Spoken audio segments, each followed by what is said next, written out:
I got so much more.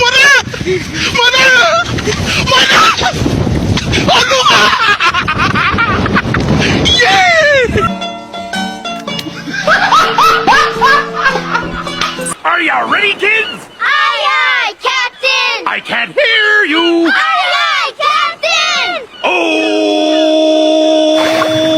Hai, perkenalkan kami dari kelompok 4 ingin mempresentasikan terkait materi 2 dengan judul Perilaku Individual. Sebelumnya, perkenalkan nama saya Eisinita Putri. Saya Nur Rahma Faizatun. Saya Sarah Fifa Zahra. Saya Febrianti Panjaitan. Ditonton videonya sampai habis ya. Bye!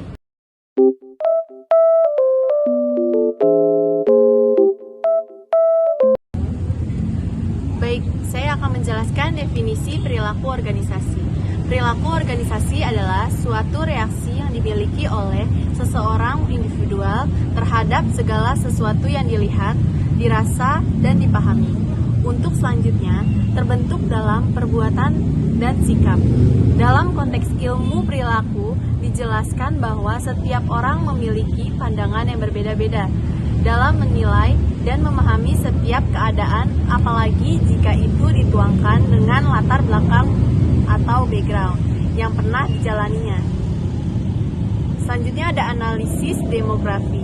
Menurut Donald J. Bourdieu, demografi adalah ilmu yang mempelajari secara statistik dan matematik tentang besar, komposisi, dan distribusi penduduk dan perubahan-perubahannya sepanjang masa melalui kerjasama 5 komponen demokrasi. Baik, di sini ada 5 komponen demokrasi, yaitu kelahiran, kematian, perkawinan, migrasi, dan mobilisasi sosial. Dalam kajian ilmu organisasi dapat dipahami bahwa setiap pertambahan penduduk selalu saja menimbulkan berbagai dampak dan setiap dampak tersebut harus dicarikan solusi untuk diatur agar berlangsung secara teratur. Salah satunya adalah jenis kelamin.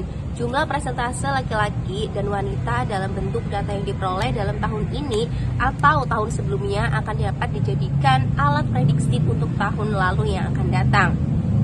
Sehingga di mana sebuah organisasi bisnis di mana produk yang dihasilkan adalah diperuntukkan untuk laki-laki. Yang kedua ada usia. Semakin baik kesehatan yang dimiliki oleh suatu masyarakat, maka semakin panjang usia yang dimiliki seorang, dan begitu pula sebaliknya, semakin rendah pemahaman tentang kesehatan, maka semakin pendek usia seseorang. Selanjutnya ada status. Posisi status dapat terlihat dari segi single atau sendiri ya, menikah atau bercerai. Di negara maju atau di perkotaan, angka perceraian jauh lebih tinggi. Ini disebabkan oleh berbagai macam alasan. Salah satu faktornya diakibatkan oleh tingginya aktivitas kehidupan, baik laki-laki maupun wanita. Dalam kasus tersebut, di negara berkembang atau terbelakang, kasus perceraian juga terjadi karena tidak lahir anak laki-laki, sehingga bagi mereka keturunan penerus generasi dianggap tidak ada. Selanjutnya ada masa kerja. Masa kerja yang pendek dan lama mampu memberikan pengaruh pada experience pengalaman dari seorang karyawan. Menurut Robbins ya, jika kita mendefinisikan senioritas sebagai masa seseorang menjalankan pekerjaan tersebut, kita dapat mengatakan bahwa bukti paling baru menunjukkan suatu hubungan positif antara senioritas dan produktivitas kerja.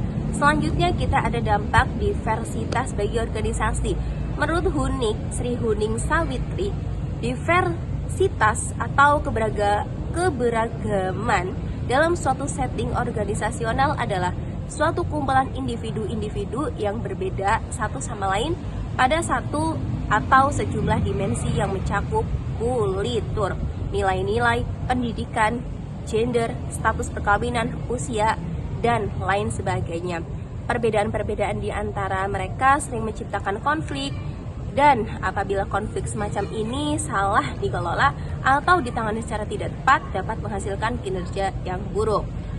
Kompetensi dan pembelajaran ya. Kompetensi adalah suatu kemampuan yang dimiliki oleh seorang individu yang memiliki nilai jual dan itu teraplikasi dari hasil kreativitas dan kreasi yang dihasilkan.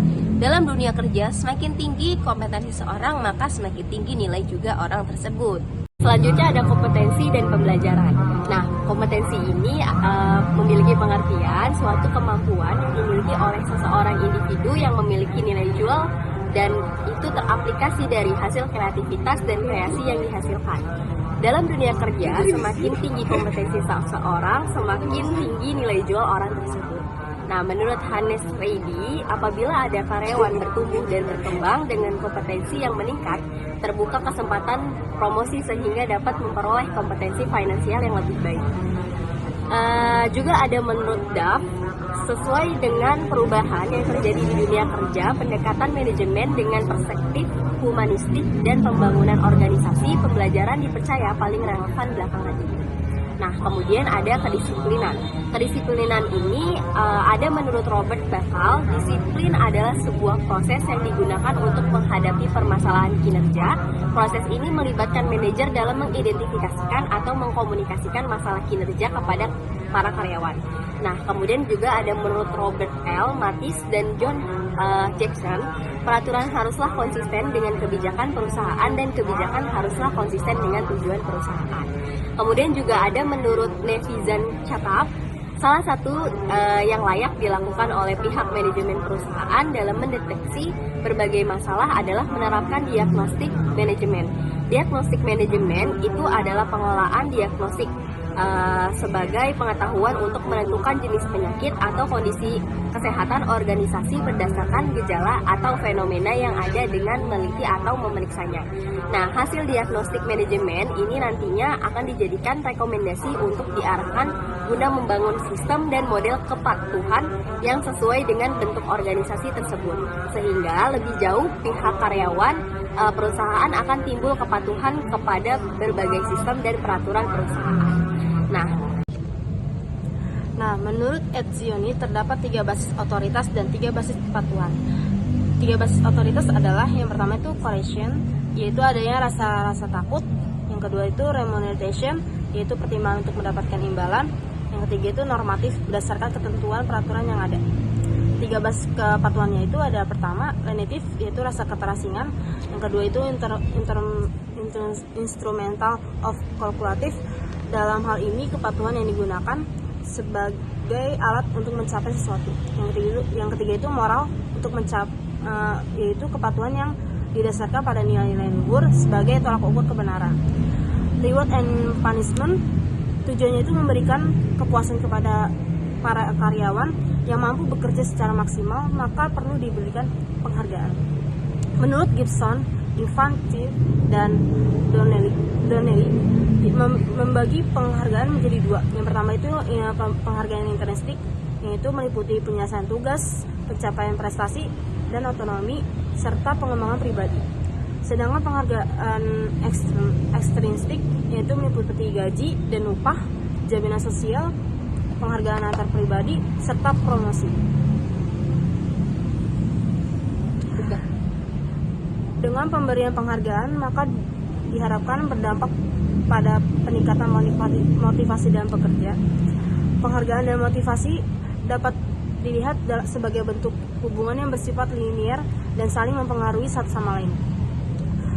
Menurut Edwin Locke, dalam goal setting theory mengemukakan bahwa motivasi seseorang sangat dipengaruhi oleh tujuan dan maksud orang tersebut. Dan perusahaan dituntut untuk dapat memberikan tujuan yang jelas kepada karyawan, karena hal tersebut pada akhirnya akan memberikan pekerja rasa berprestasi. Sekian dari kelompok kami, kurang lebihnya mohon maaf. See you the next video. Bye-bye.